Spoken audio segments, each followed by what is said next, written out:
भादों के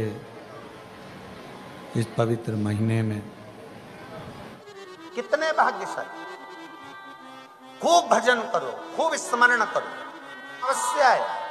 आज शनिवार का दिन है जिस दिन अपन इस दरिद्रता से मिलने के लिए पीपल के पेड़ के नीचे आए हैं।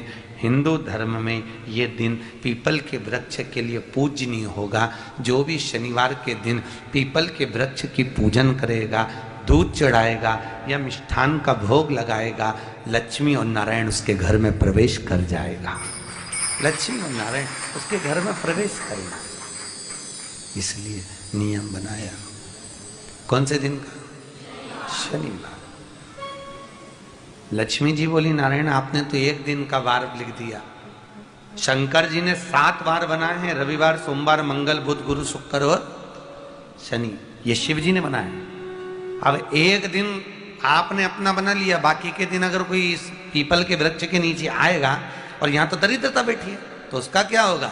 भगवान नारायण बोले, सुन दरिद्रता, तेरे से एक विनती है, अगर कोई भी मनुष्य इस पीपल के पेड़ के नीचे अगर 7 दिन में आता है और उसके हाथ में अगर कोई सामग्री होती है तो तू उसके घर में प्रवेश नहीं करेगी। नियम है पीपल के वृक्ष का, या तो पानी का लोटा लेकर जाओ, कुंकू का चोपड़ा लेकर जाओ, शक्कर लेकर जाओ, या पेड़ के नीचे चींटी को डालने के लिए आटा ले जाओ, पर खाली हाथ पीपल के वृक्ष के नीचे कभी मत जाओ, कभी नहीं जाओ। खाली हाथ जाओगे तो दरिद्रता तुम्हारे घर में प्रवेश करेगी। दरिद्रता उठकर खड़ी होकर बोली, नारायण तुमने अपनी मनमानी करी है, एक दिन मुझे भी मेरा चाहिए। भगवान ने कहा, बोल कौन सा दिन चाहिए? दरिद्रता कहती है, रविवार के दिन इस पीपल के वृक्ष के नीचे मैं दिन भर नृत्य करूं, इसमें रहूं, और जो यहां आए रविवार को मैं उसके घर में प्रवेश करूं। भगवान ने कहा, ठीक है। दरिद्रता, रविवार का दिन एक ऐसा दिन रहेगा जिस दिन तू इस पीपल के वृक्ष के नीचे नृत्य करेगी और जो आएगा इस पीपल के वृक्ष के नीचे तो उसके साथ प्रवेश करेगी। मैंने तुझे वर दिया। इसलिए हमारे यहाँ केवल पीपल का वृक्ष अगर दीवार में भी लग जाता है ना, किसी की फैक्ट्री की दीवार में, किसी के घर की दीवार में पीपल का वृक्ष अगर लग जाता है, पीपल का पौधा लग जाता है, उसको कितना भी तोड़ लो वो वापस लग जाएगा। फिर तोड़ोगे फिर लग जाएगा। अगर पीपल के पौधे को तोड़ना है तो केवल रविवार का दिन एक नींबू, एक मिर्ची और बमूल का कांटा, ये 3 चीजें रखने के बाद में आधे घंटे बाद रविवार के दिन पीपल के पेड़ को उखाड़ कर फेंक दो। दूसरी बार कभी पीपल दीवार में लगता ही नहीं है, कभी नहीं लग सकता। केवल एक रविवार का, केवल एक संडे, इतवार का। घर में दीवारों पर अगर पीपल लग भी गया है, इसलिए पीपल के वृक्ष को उखाड़ने का, अगर घर में पीपल लगा हुआ है या पीपल का पौधा हमारे घर में लग गया, उसको उतारना, निकालना, लगाना, तो पीपल के वृक्ष को अगर निकाला जाता है तो रविवार के दिन, और अगर पीपल के वृक्ष को कहीं लगाया जाता है तो सोमवार के दिन या मंगलवार के दिन, बुधवार के दिन, इन दिनों में लगा सकते पीपल के वृक्ष कहीं लगाना। शनिवार का दिन एक ऐसा दिन होता है जिस दिन पीपल के वृक्ष को कहीं जाकर लगाया नहीं जाता, क्योंकि शनिवार के दिन पीपल के वृक्ष के नीचे लक्ष्मी रहती है। हम अपने हाथों से अगर पीपल का वृक्ष किसी दूसरी जगह पर शनिवार को रोपित करते हैं तो हमारे घर की लक्ष्मी अपने घर से छिन्न होकर चली जाती है। इसलिए शनिवार के दिन पीपल लगाया नहीं जाता, किसी के घर जाकर उसको वापस पलटा नहीं जाता। लग गया उसको डाल। प्रभु मेरी धर्म पत्नी को कहाँ रखूं आप बताओ? वो तो जहाँ यज्ञ होता है, अनुष्ठान होता है, दान होता है, पुण्य होता है, सत्कर्म होता है, वहां जाने को तैयार नहीं। अब करूं क्या? भगवान ने बोला, एक काम करो। दुर्वासा जी बोले, जिसके यहाँ रात्रि में बर्तन झूठे पड़े रहते हो उसके घर में इस दरिद्रता को लेकर तुम प्रवेश कर जाना। जिसके यहाँ रात्रि में बर्तन झूठे पड़े हो वहां लेकर प्रवेश कर जाओ। दूसरी जगह दुर्वासा जी बोले, जो स्त्री घर में दोपहर के समय पर सो रही हो उसके घर में इसको लेकर प्रवेश कर जाइए। जो स्त्री दोपहर के समय में घर पर सो रही हो इस दरिद्रता को लेकर प्रवेश कर जाइए। तीसरा, जिसके यहाँ पर दरवाजे पर कांटे वाले पौधे लगे हों उस घर में इस दरिद्रता को लेकर प्रवेश कर जाइएगा।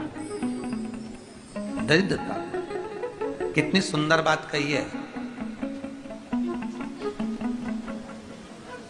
दाता और विधाता। कौन कौन? दाता और विधाता। लक्ष्मी और दरिद्रता के सगे भाई हैं। कौन कौन? दाता और विधाता। दाता को फिटकरी प्रिय है, विधाता को नमक प्रिय है। ये दोनों हमेशा लक्ष्मी को और दरिद्रता को दोनों को समझाते थे, दोनों में प्रेम बढ़ाते थे। आज भी हिंदू धर्म की रीति है। यहां तो ठीक है, जिसके यहां पर भी अगर थोड़ी सी भी परेशानी होती है, थोड़ा सा क्लेश होता है, अशांति होती है, लक्ष्मी नहीं टिक रही हो, काम नहीं बन रहे हो, बहुत प्रयास करा जा रहा हो और हमारा कार्य नहीं होता, तो क्या करते हैं? फिटकरी और नमक को पानी में डाल देते हैं और घर में पोछा लगा देते हैं। आप लोगों ने आजकल फेसबुक पे भी पढ़ा होगा, व्हाट्सएप पे भी पढ़ा होगा। तो क्यों लिखा उसमें? उसका कारण ही केवल ये है कि दाता और विधाता की प्रियता उसमें। माता ख्याति के जो 4 बच्चे हुए, इसमें जो 2 लड़के हैं, दाता और विधाता, उसकी प्रियता उसमें, उसकी पूर्णता उसमें। अब दुर्वासा जी बोले अपनी धर्म पत्नी को वहां लेकर, जहां कांटेदार पौधे लगे हों वहां पर लेकर प्रवेश कर जाइए। कांटेदार पौधों में उस दरिद्रता का निवास हो गया। शंकर पर विश्वास रखकर एक एक पल, एक एक घड़ी, एक एक समय, एक एक नक्षत्र का शिव महापुराण में वर्णन है। यहां तक शास्त्र कहता है कि पीपल के वृक्ष की जब भगवान शिव रचना करे, पीपल के वृक्ष की जब रचना करी गई, तो उस पीपल के वृक्ष में भी कौन सा समय किसका है, ये शिव महापुराण वर्णन करती है। सुबह 4 बजे से लेकर 7:30 बजे तक पीपल के वृक्ष में ब्रह्मा जी का वासा होता है। 7:30 बजे से लेकर 10:30 पौने 11 बजे तक पीपल के वृक्ष में भगवान विष्णु का वासा होता है। 10:30 बजे से लेकर पीपल के वृक्ष में 11:30 बजे तक पितरों का वासा होता है। 11:30 बजे से लेकर 12:30 बजे तक पीपल के वृक्ष में आहूतों का वासा होता है। 12:30 बजे से लेकर शाम को 4 बजे तक पीपल के वृक्ष में वासुकों का वासा होता है। 4 बजे से लेकर शाम को 7:30 बजे तक पीपल के वृक्ष में शंकर का वासा होता है। 7:30 बजे से लेकर 9:30 बजे तक पीपल के वृक्ष में कुबेर का वासा होता है। 9:30 बजे से लेकर फिर कुबेर के वृक्ष में अन्य देवों का वासा चालू हो जाता है। इसलिए हमारा हिंदू धर्म कहता है, हमारे शास्त्र कहते हैं कि पीपल के वृक्ष को जब पूजा जाता है, पीपल के वृक्ष की जब पूजन करी जाती है, तो सुबह 10:30, 11, ज्यादा से ज्यादा 11:30, ज्यादा से ज्यादा 12, उसके पहले पीपल के वृक्ष की पूजन कर लेना चाहिए। क्यों? क्योंकि 11:30 बजे से लेकर 12:30 बजे तक पीपल के वृक्ष में पितरों का वासा रहता है, आहूतों का वासा रहता है, फिर वासुकों का वासा आता है। पितृ किसको कहते हैं? महाराज जो पूरी उम्र लेकर चले गए और उनके भीतर अभिलाषाएं बहुत थी, मैं ये भी करना चाहता हूं, मैं ये भी करना चाहता हूं, वो पितृ हो जाते हैं। आहूत किसको कहते हैं? जिस माता के गर्भ में बच्चा जन्म ले और मर जाए, या 6 महीने का गर्भ धारण करने के बाद अवर्षण हो जाए, जीव पड़ने के बाद 6 महीने के बाद अगर बच्चा गर्भ में भी शांत हो जाता है, कुंवारी अवस्था में शांत हो जाता है, जिसका विवाह नहीं हुआ ऐसा बच्चा जब शांत हो जाता है, अधोगति में कोई मर जाता है, सुसाइड कर कर, एक्सीडेंट में, किसी भी रूप में मर जाता है, तो वो आहूत कहलाता है। और बहुत ध्यान देना साहब, शिव महापुराण की कथा कहती है पितरों को भाग मिलता है, इसलिए पितृ तृप्त रहते हैं। कितने भाग्यशाली! खूब भजन करो, खूब स्मरण करो।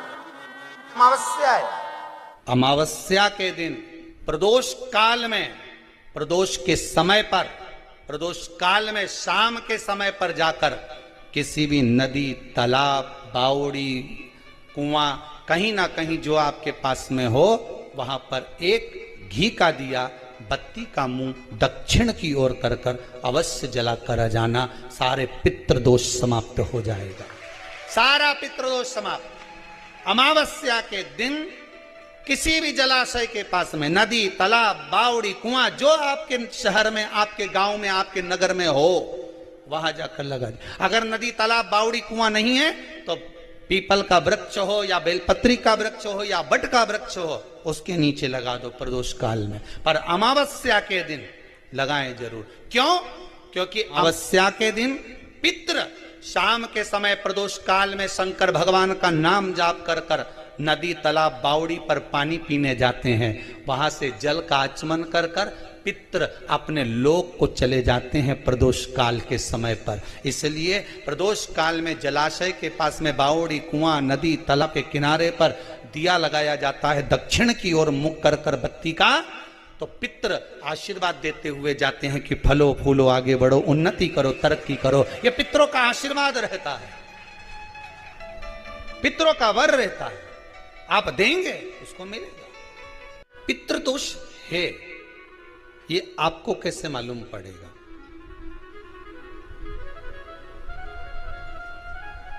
पितृ भूखे हैं, इसका तो वर्णन हमने पहले कर दिया कि रात्रि को जब आप सोने के बाद में 1-1.5 घंटे बाद अगर आपकी नींद खुल जाए, 1 घंटा 1.5 घंटा आप सो लिए, उसके बाद जो नींद खुली तो 1-1.5 घंटे तक अगर आपको नींद नहीं आ रही है, रात्रि को सोने के बाद में 1 घंटे बाद जब उठे तो आपको प्यास लग गई, भूख लगने लगी, प्यास लगने लगी कि मेरे को पानी पीना पड़ेगा, घबराहट हो रही, पानी पीना पड़ेगा। 1-1.5 घंटे सोने के बाद अचानक नींद खुले और आपको प्यास लगे, समझ लेना आपके पितृ भूखे हैं और प्यास है।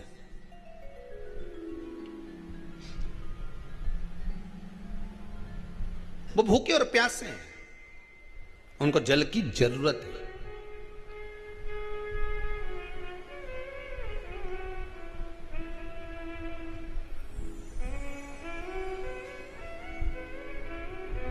किसी भी नदी में, सरोवर में, कुंड में, बावड़ी में, तालाब में, आप तीर्थ में जाकर जब स्नान करते हैं तो स्नान करने के बाद एक काम का नियम बना लो कि अपने हाथ की अंजलि में जल लेकर अपने पूर्वजों को देना है।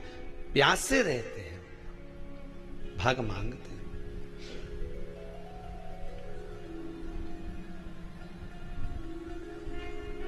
भाग प्राप्त करना। 3 वृक्ष पितरों के तुल्य हैं। पहला पीपल, दूसरा बट वृक्ष, तीसरा बेलपत्र का वृक्ष। ये पितरों के तुल्य हैं। अगर आपको रात्रि में नींद नहीं आ रही है, ऐसा लगता है कि रात्रि को 1 घंटा 1.5 घंटा सोने के बाद कुछ गलत गलत विचार आने लगते हैं, नींद सुबह 3 बजे तक, 4 बजे तक नहीं आती, 4 बजे के बाद फिर नींद आती है, तो एक प्रैक्टिकल जरूर कर कर देखना। एक प्रैक्टिकल करने में क्या जाता है? प्रयास करने में क्या कुछ जाता है क्या? प्रैक्टिकल कर कर देखना कि कहीं सीवर वाला महाराज झूठ तो नहीं बोल रहा, तो प्रैक्टिकल करने में कुछ नहीं जाए। 1 लोटा पानी लो, उसमें थोड़ा सा कच्चा दूध डाल लीजिए, बेलपत्री का पेड़ या पीपल का पेड़ या बट का पेड़, इन पेड़ के नीचे ले जाकर उस दूध को दोपहर में सुबह 10 बजे से लेकर 12 बजे के बीच में ले जाकर चढ़ा दीजिए। रात्रि को फिर ना आपको प्यास लगेगी, ना भूख लगेगी, नींद एक बार लगी तो सुबह ही खुलेगी। प्रैक्टिकल करने में क्या जाता है? पानी डालने में तुम्हारा कुछ जाएगा? अरे बोलो तो सरी, हमें 10 रुपया का दूध जरूर उसमें, और तुम इतनी चतुर हो, इतना सारा दूध थोड़ी डालोगी, तो 2 चीज डालोगे। कहाँ तुम इतना डालने वाली हो? है?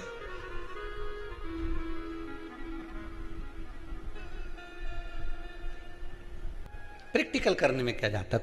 कुछ भी नहीं बिगड़ेगा। ये तो बस जल डालोगे, तुम्हारा ही कुछ अच्छा हो सकता है, बाबा की कृपा है।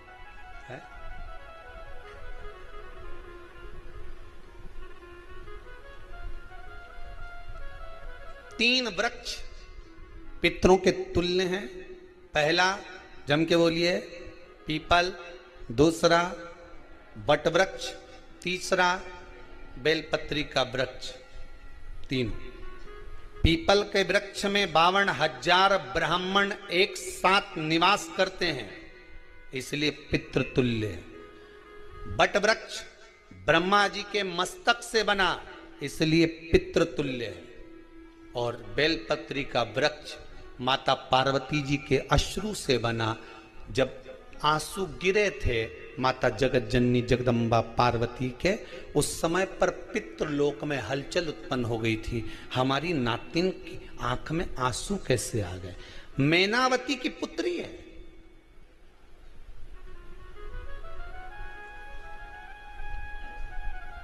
पितरों की नातिन, इसकी अश्रु कैसे गिर गए? पार्वती जी ने कहा ये आंसू नहीं, मेरा पुण्य भाग प्रकट करती हूं बेलपत्री के रूप में। तो पितरों ने वर दिया था कि ये बेलपत्री का वृक्ष हमारा आशीर्वाद है, इसके नीचे अगर कोई दीप लगाता है, शिव को स्पर्श कर चढ़ाता है, उसके पितरों की शांति होगी। हम स्वयं उसको आशीर्वाद देने के लिए पधारेंगे। बेलपत्र का वृक्ष पितृतुल्य।